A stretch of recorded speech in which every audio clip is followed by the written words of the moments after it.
yang jalanin, tubuh kita loh yang jalanin, begadang tuh sampai jam 3 demi teleponan, sukanya tuh dikasih bunga kalau hari-hari spesial, padahal bunga tuh 700.000 sampai 1 juta, ya udah kita keluarkan gitu, uang jutaan gitu. Tapi bisa jadi bahkan dia nggak bersama dengan orang yang dia pikirkan gitu.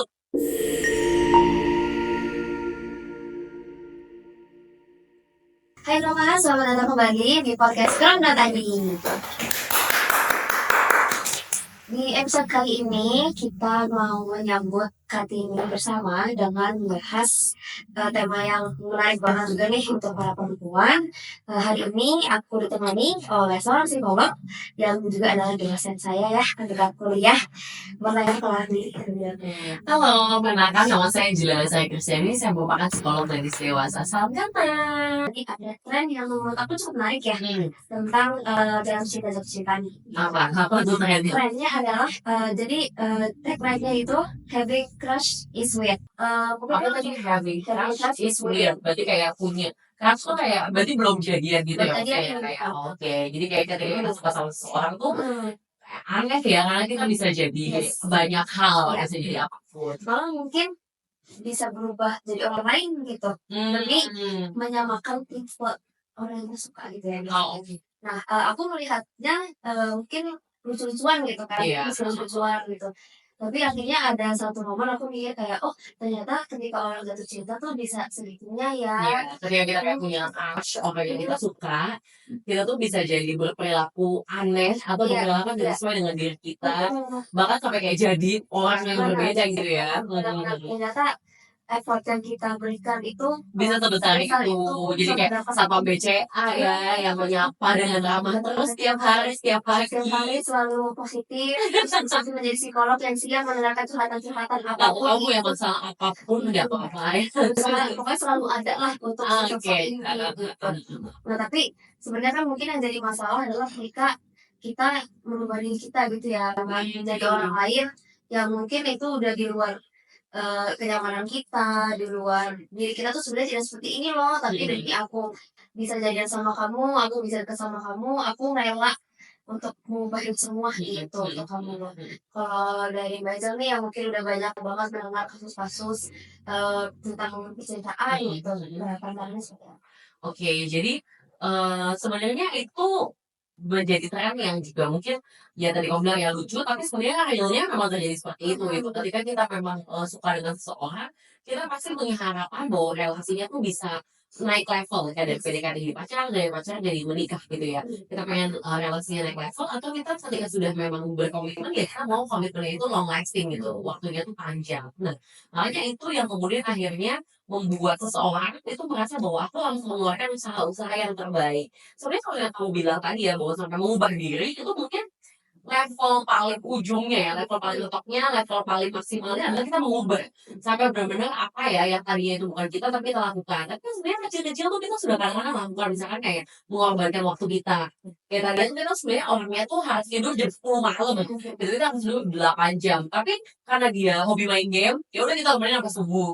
Atau kayak mengorbankan uang, kayak itu apa dia tuh sukanya tuh dikasih bunga kalau hari-hari spesial, padahal bunga tuh 700.000 sampai 1 juta, ya udah kita keluarkan gitu uang jutaan gitu. Terus juga mungkin mengorbankan ya secara spiritual ya, misalkan kayak oh dia tuh ternyata orangnya nggak seagama sama kita, atau misalkan kayak ternyata tuh dia orangnya seperti apa, terus akhirnya jadi kayak ya udah deh nggak apa-apa aku kayak nggak usah rajin-rajin ke tempat ibadahku, nanti daripada dia ngerasa ini kok beda banget sih nih rajin banget beribadahnya yang seperti ini. Jadi sebelum sampai di level mengubah diri, kadang tuh kita bisa ada hal-hal yang kecil-kecil seperti itu gitu ya, yang sebenarnya tuh juga menuju ke arah sana gitu ya, menuju ke arah yang Tuhan tepat tersebut gitu. Jadi memang itu terjadi sih sebenarnya gitu. Jadi mulai dari aspek fisik gitu ya, kita korbankan, aspek ekonomi kita korbankan gitu ya, aspek spiritual kita korbankan. Bahkan mungkin kalau yang kayak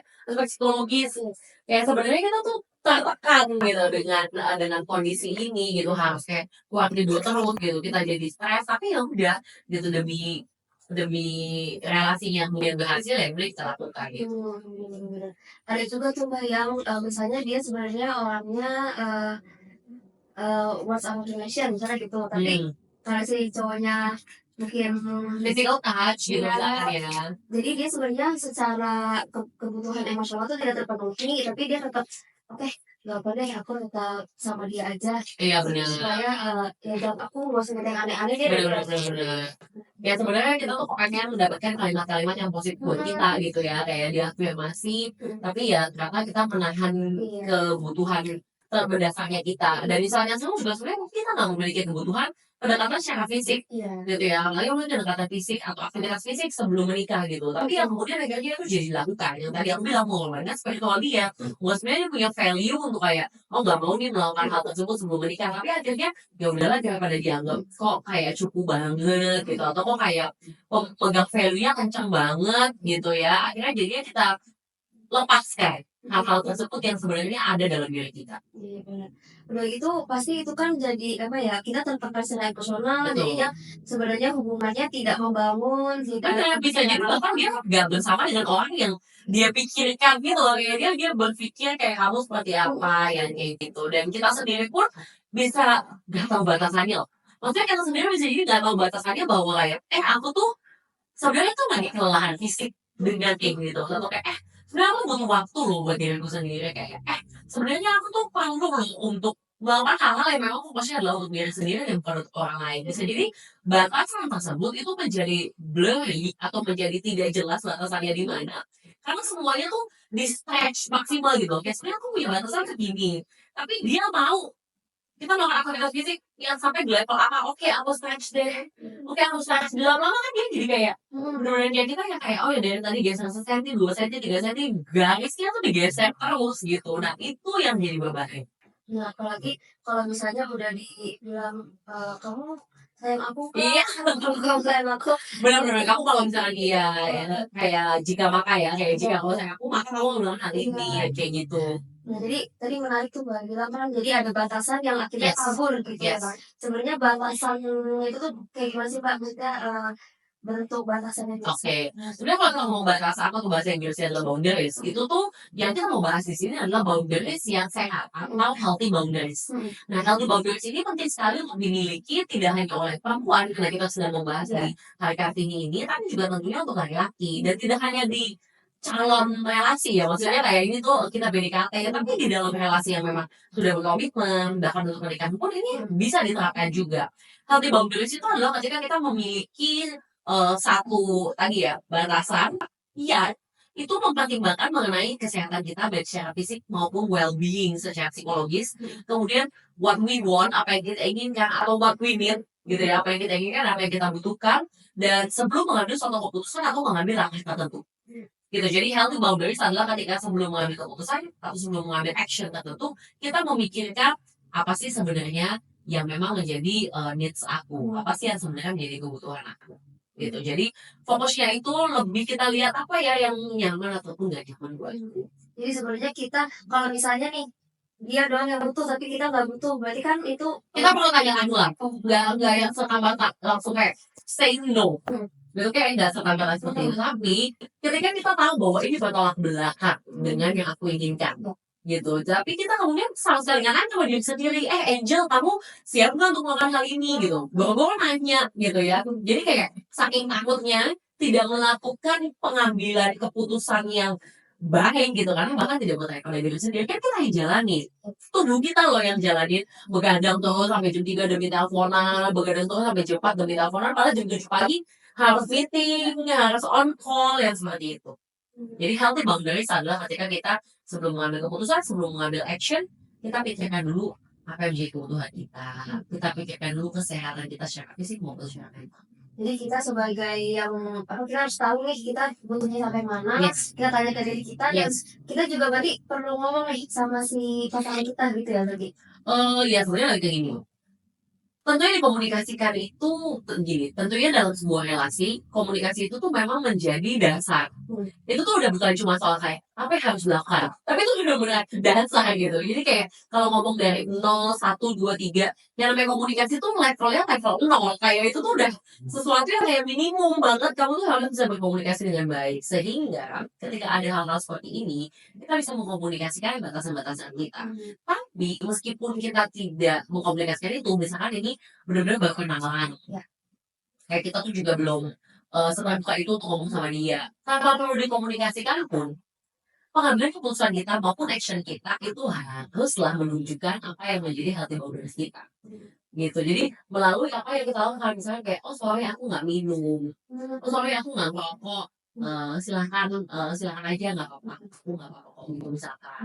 Jadi kayak kita nggak ngomong kalau, "Maaf saya punya batasan yaitu, segini," ya ya kita nggak harus ngomong gitu, atau saya punya batasan di mana saya tidak merokok, ya enggak gitu, tapi kita benar-benar tinggal ungkapkan dengan action kita, gitu. Jadi ditunjukkan selama misalnya si masa PDKT ini lagi Iya, berlangsung gitu ya. misalkan atau di dalam relationship, kalau misalkan memang kita sebenarnya punya gut feeling kok, kayak maksudnya kayak apakah relasi kita memang sudah di level yang bisa mengkomunikasikan itu. Kita pasti punya gut feeling ya, kayak misalkan kayak, "Ih katanya Mbak Angel ya kalau misalkan lagi dalam, relasi harus berkomunikasi secara terbuka." Jadi waktu pertama kali aku kenalan, aku udah bahas tuh, mau kawin apa kagak, mau punya anak atau kagak, sebenarnya itu hal yang nggak bisa dibahas ya di Iya iya. pertemuan pertama gitu. Mungkin itu butuh pertemuan ketiga atau keempat untuk bahas bahwa aku tidak menikah.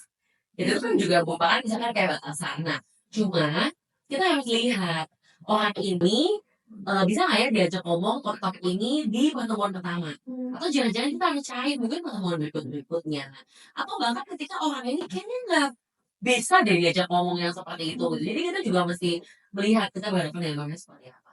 Oke, jadi dari ya ada prosesnya gitu ya untuk Betul, bisa sampai mungkin tentang si betul, boundaries ini iya, gitu. Oke oke oke. Nah, tapi ini kan kadang kita misalnya nih sebagai perempuan gitu, sekarang kan, udah bukan hal yang aneh gitu ya kalau perempuan diajak duluan gitu iya ya, ya. betul, Terus kita udah usahain banget itu kita, "Oh gue pengen banget nih Bang jadian sama dia," gitu kan. Nah terus ternyata, kita pas udah deket, udah ngobrol, wah ternyata kok dia bukan seperti yang saya bayangkan iya, ya, iya, misalnya kayak heeh, gitu. Nah tapi gimana kita biasanya tuh orang suka bingung gitu, apa dia mungkin nanti berubah kali, apa nanti dia bisa lagi diomongin, oh, jalanin aja deh dulu, iya iya iya jalanin iya aja iya, nih, heeh aku kan heeh sering heeh, kayak gitu, iya iya. jalanin aja. Saya pilihan cuma 2, antara kamu yang turunin ekspektasimu atau kamu mengubah realitanya, gitu. Ya udahlah dia nggak suka sholat nggak apa-apa, nanti waktu nikah sama aku juga aku yang akan ingetin dia, nanti juga dia rajin sholat.